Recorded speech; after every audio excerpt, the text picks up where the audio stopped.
Hello, everyone, and welcome. I'm excited to have you here today. We're about to dive into a fascinating topic: conflict and negotiation in organizational behavior.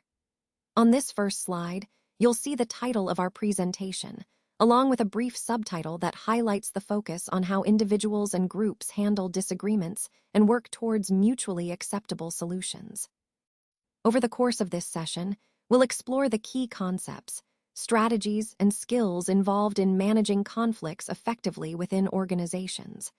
So, let's get started and discover how understanding these dynamics can make a real difference in our professional lives. Let's take a moment to explore what we mean by conflict. Essentially, conflict is when there's a perceived incompatibility of interests, goals, or values between two or more parties within an organization. Now, the key word here is perceived, because sometimes conflict arises from misunderstandings or differing perspectives, rather than actual opposition. It's important to recognize that conflicts often stem from differences in what people want or believe is important.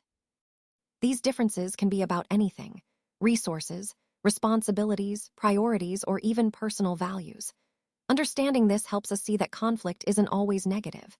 In fact, it can be a sign that diverse viewpoints are present, which, if managed well, can lead to growth and better solutions. As we move forward in this presentation, we'll explore how to recognize, understand, and effectively manage these conflicts to turn them into opportunities for improvement within organizations. Now, let's take a closer look at the different types of conflict that can arise in a team setting. First up is task conflict. This happens when team members disagree about what work needs to be done.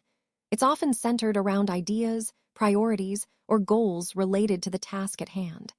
While it might seem negative at first, a healthy level of task conflict can actually encourage better ideas and innovation. Next, we have relationship conflict. This is more personal in nature, involving clashes based on interpersonal issues or tensions. When relationships become strained, it can really hinder collaboration and morale. Addressing relationship conflict requires sensitivity and good communication to rebuild trust and understanding. Finally, there's process conflict. This involves disagreements over how the work should be carried out. It's about the methods, procedures, or workflows. Sometimes, team members have different opinions on the best way to approach a project, which can cause friction if not managed properly. Understanding these types of conflict is important because each one impacts teamwork differently. Recognizing the nature of a conflict helps us address it more effectively and keep our teams functioning smoothly. This ties back to our overall goal of fostering healthy communication and collaboration within teams. Now, let's take a closer look at the different levels of conflict that can arise within organizations. First, we have intrapersonal conflict, which occurs within an individual. This could be something like role conflict, where a person feels torn between different responsibilities or expectations.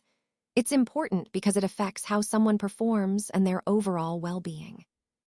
Next, we have interpersonal conflict, which happens between two people. This is pretty common and can stem from misunderstandings, differences in values, or communication issues. Managing this kind of conflict is crucial because it directly impacts teamwork and relationships. Then we move to intragroup conflict, so conflicts that happen within a single team or group. This could involve disagreements over goals, processes, or leadership styles. While some conflict can be healthy, too much or unresolved conflict can hinder group cohesion and productivity. Finally, there's intergroup conflict, which occurs between different groups or departments. This might happen when different teams have competing priorities or limited resources. It's often the most complex to manage because it involves larger dynamics and interests. Understanding these levels helps us recognize where conflicts originate and tailor our strategies to address them effectively.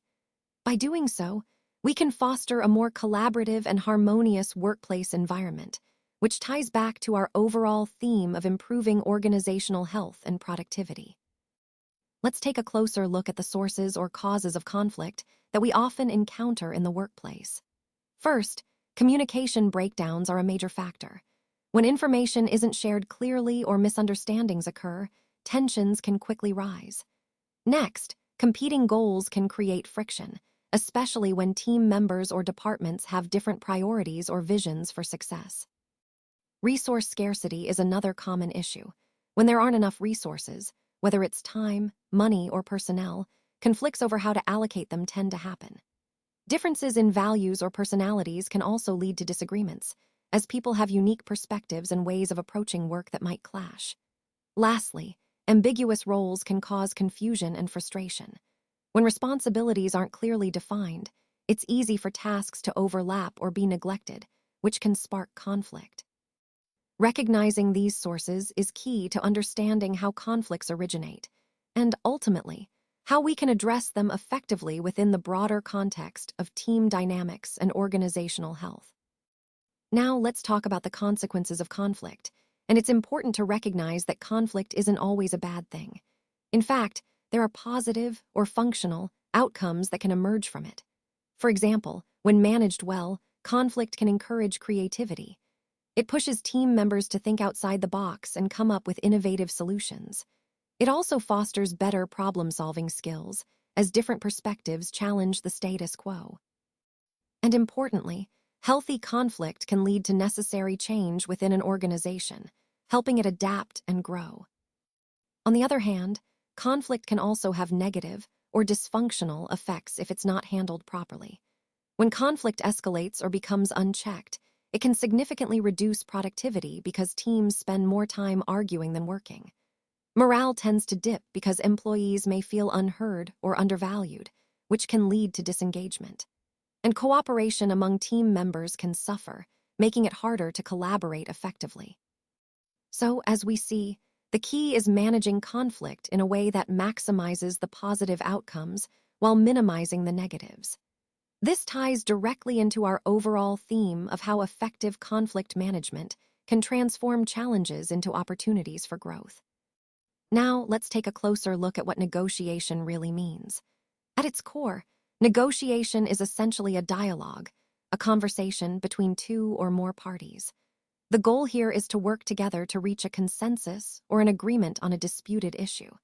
What's important to understand is that negotiation isn't about winning or losing. It's about finding a common ground that satisfies everyone involved. It's an interactive process where ideas, interests, and positions are exchanged and discussed openly.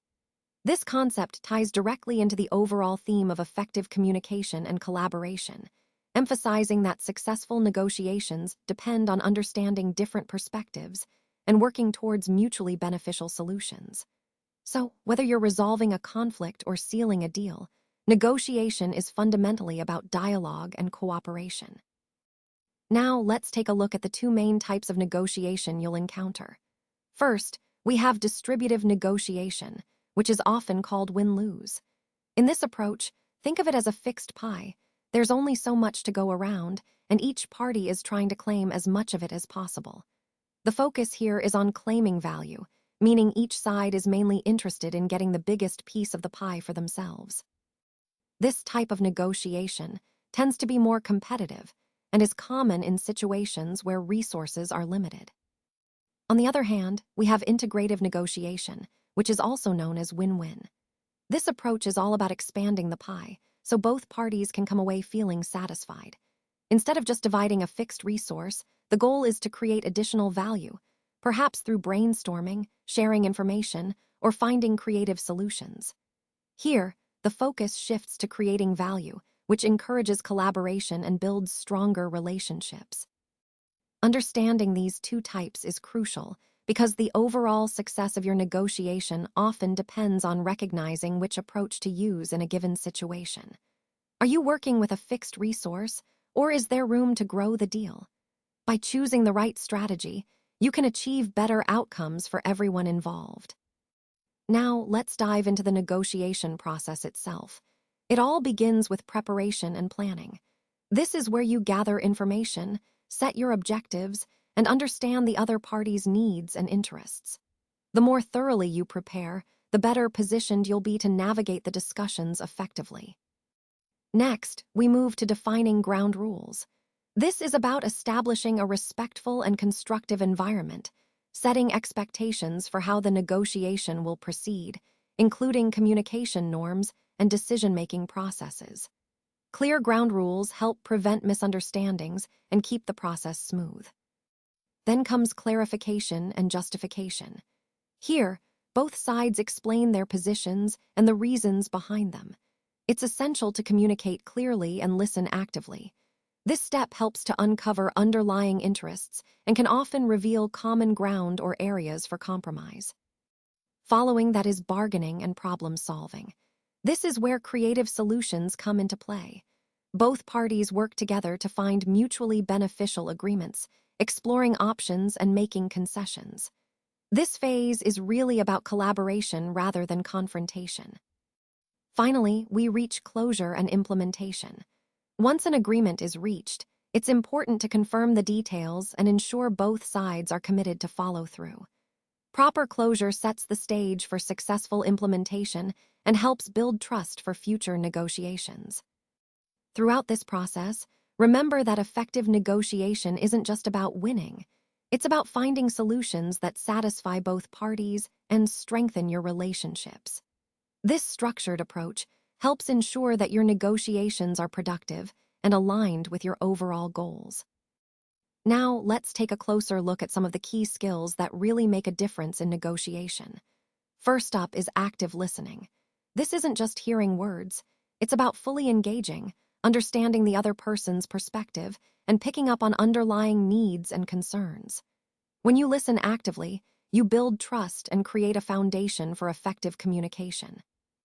Next is emotional intelligence.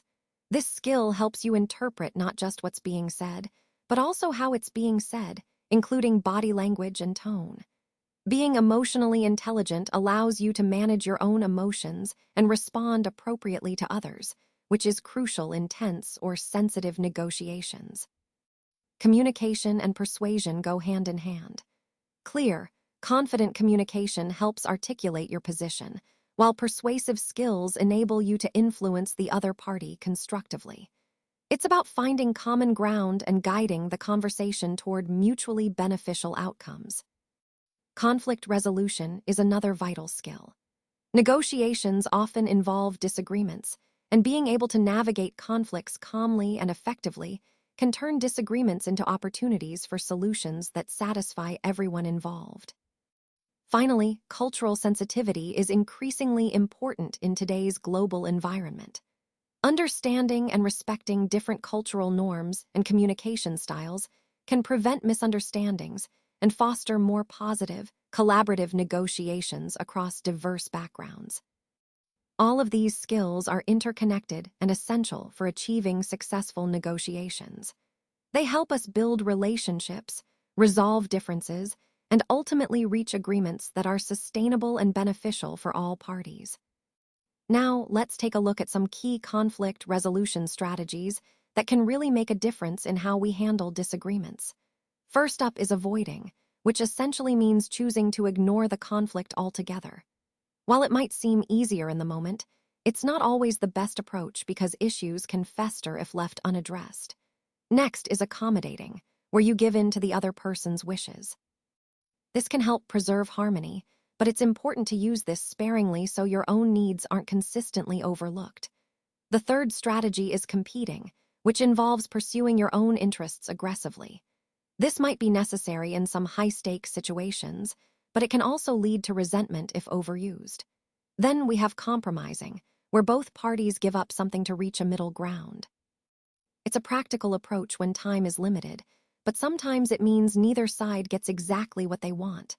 Lastly, we have collaborating, which is about working together to find a solution that benefits everyone, a true win-win. This approach fosters understanding and long-term relationships. Overall, choosing the right strategy depends on the situation, the relationship, and what you're trying to achieve. When applied thoughtfully, these strategies can help turn conflicts into opportunities for growth and stronger connections.